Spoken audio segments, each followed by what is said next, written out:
Oke, selamat siang semuanya. Oke, bertemu lagi dengan saya ya.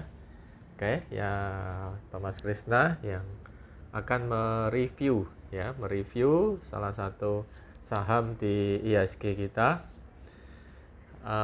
Sebelumnya saya mengawali hari ini adalah tanggal berapa ya? Tanggal 2 ya.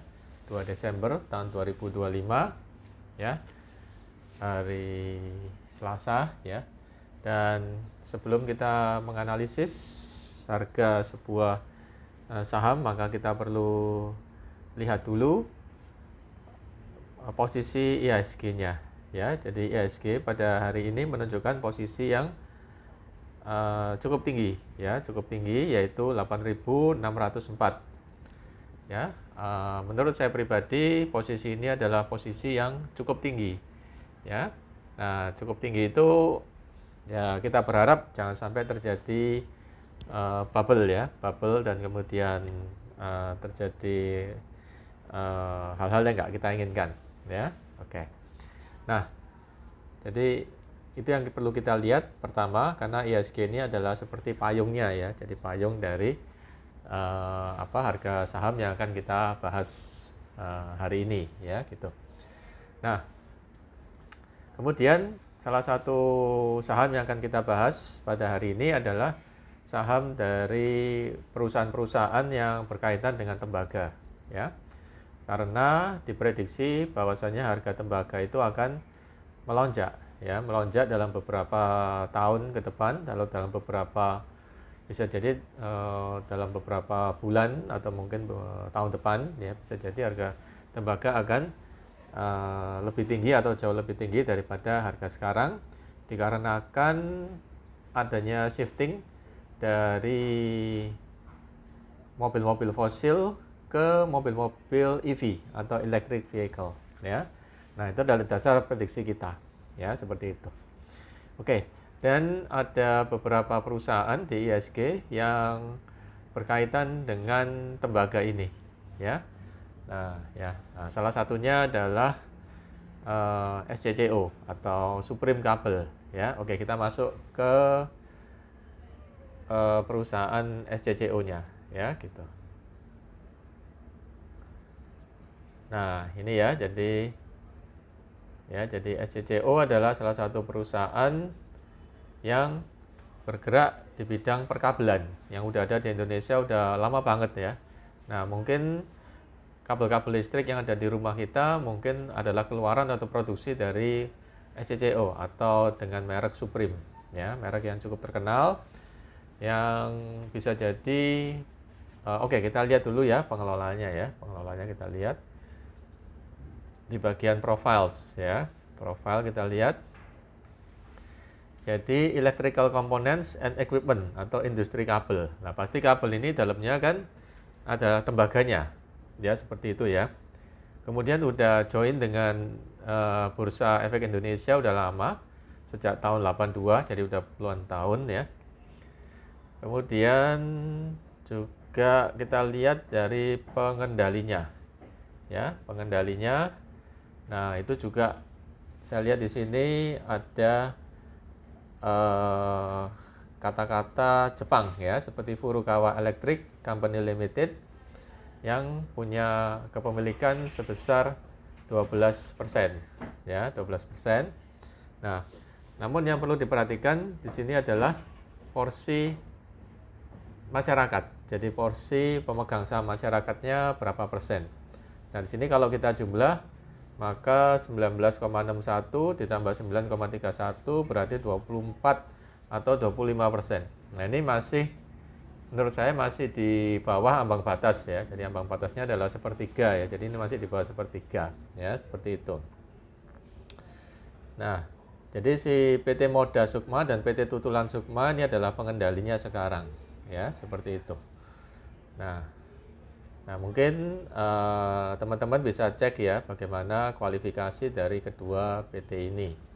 Ya, tapi saya rasa dengan produk yang bisa diterima oleh masyarakat dan menjadi salah satu market leader ya, jadi brand leader, saya rasa produk ini punya kualitas yang baik dan masih akan terus baik, harapannya ke situ ya gitu. Kemudian juga ini adalah board of commissionernya, bisa dilihat di sini ya. Oke ya, saya tidak terlalu kenal juga. Kemudian juga dengan subsidiary companies. Jadi subsidiary companies-nya adalah PT Supreme Decolux dan PT Setia Pratama ya. Oke ya, jadi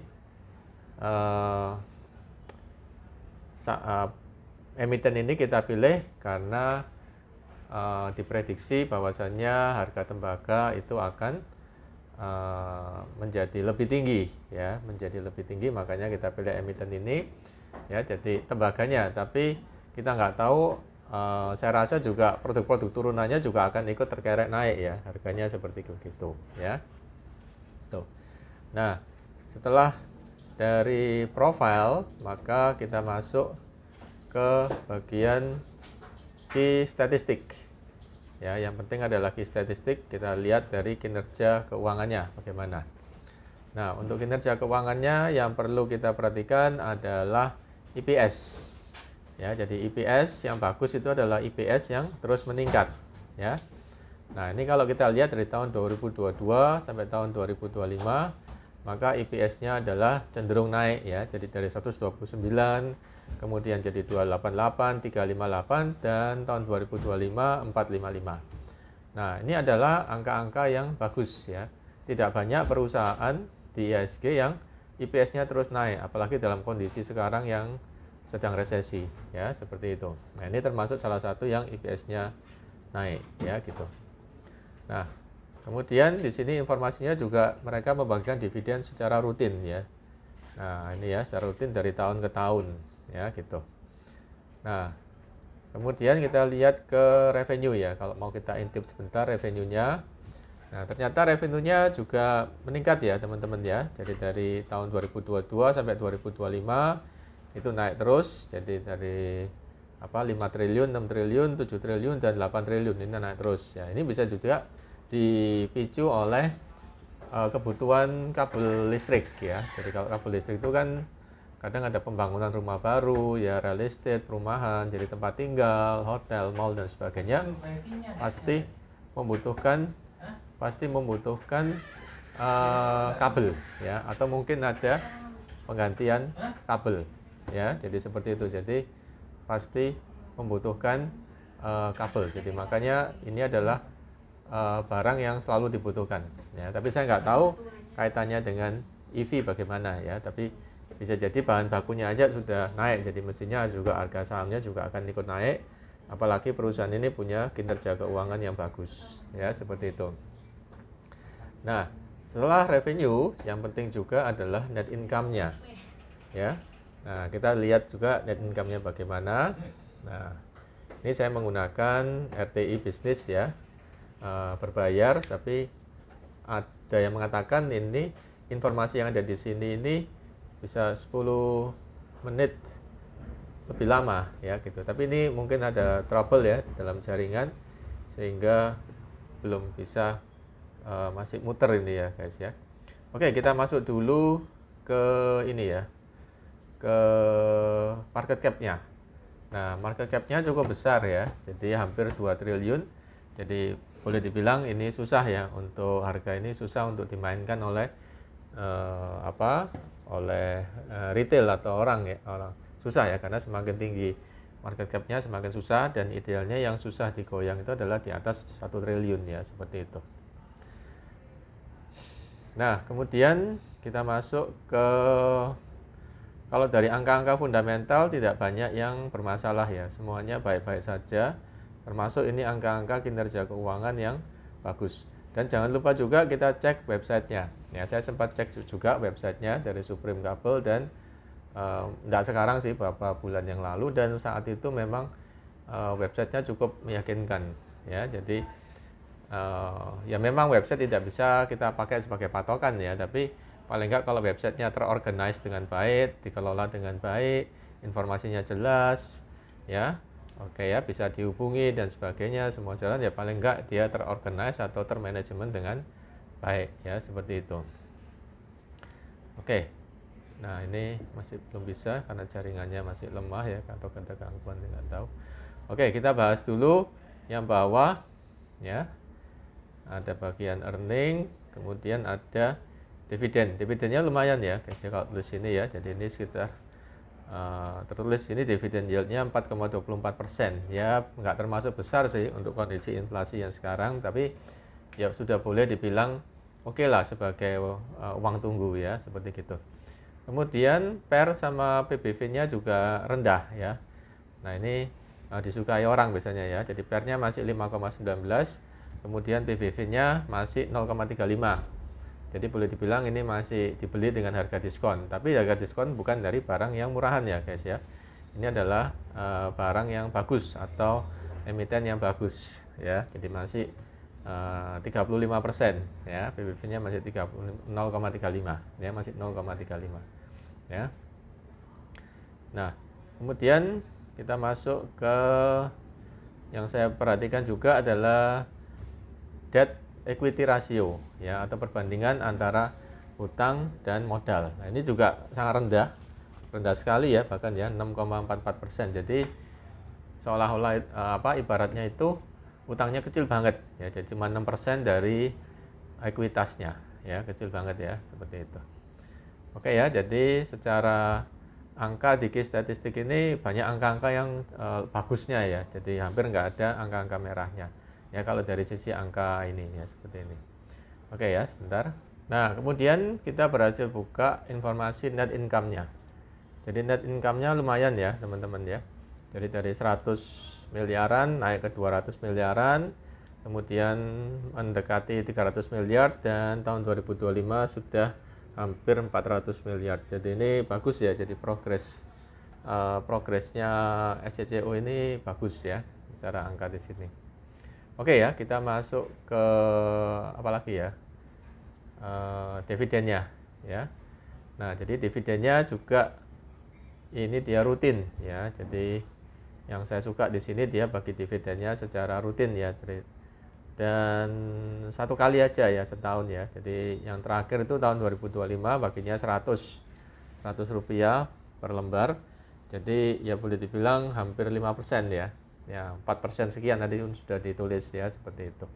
Nah, ini dari berapa ini? Dari 5 tahun terakhir juga dia udah bagi secara rutin, dan diharapkan untuk tahun-tahun berikutnya juga pembagiannya akan secara rutin ya, seperti itu ya.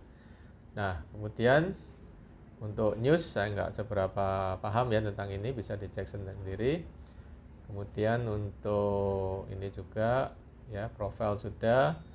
Financial ya, financial ini masih loading kayaknya ya, masih loading.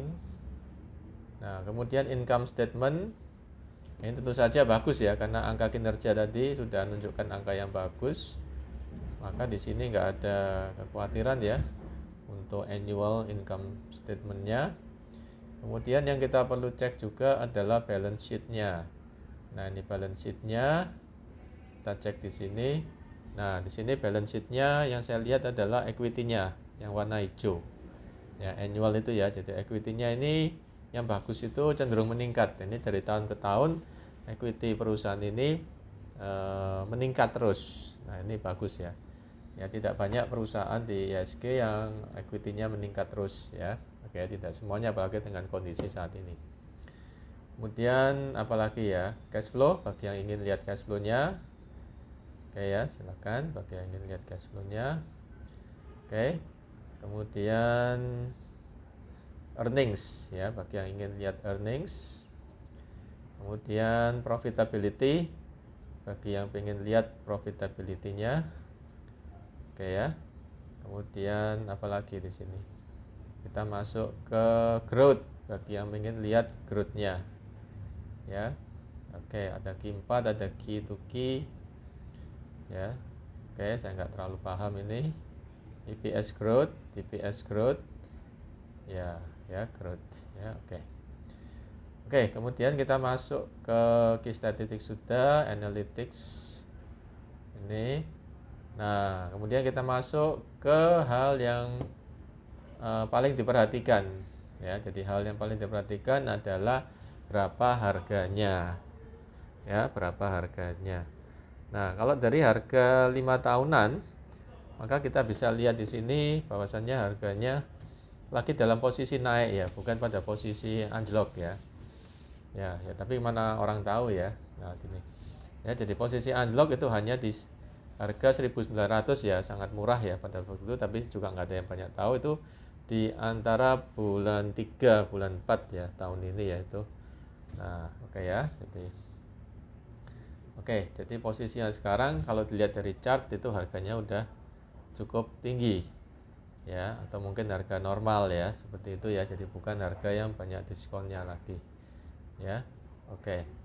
Nah, tapi ada koreksi dikit seperti ini ya. Oke, ini loading terus ya. Ya. Oke ya, jadi kesimpulannya gimana ya?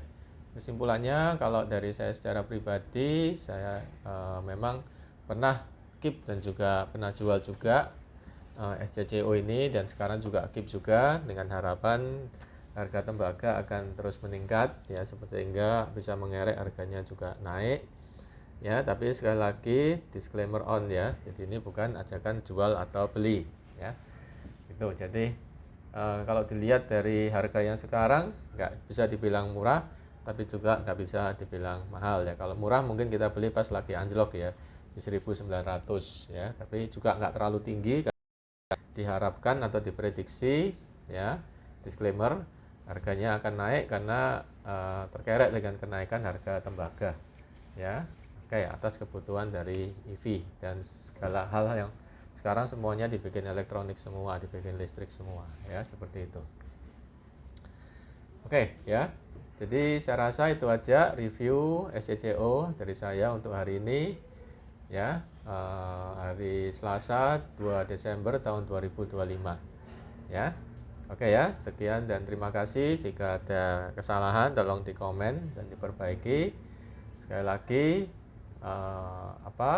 benefit dan juga resiko ada di tangan kita masing-masing.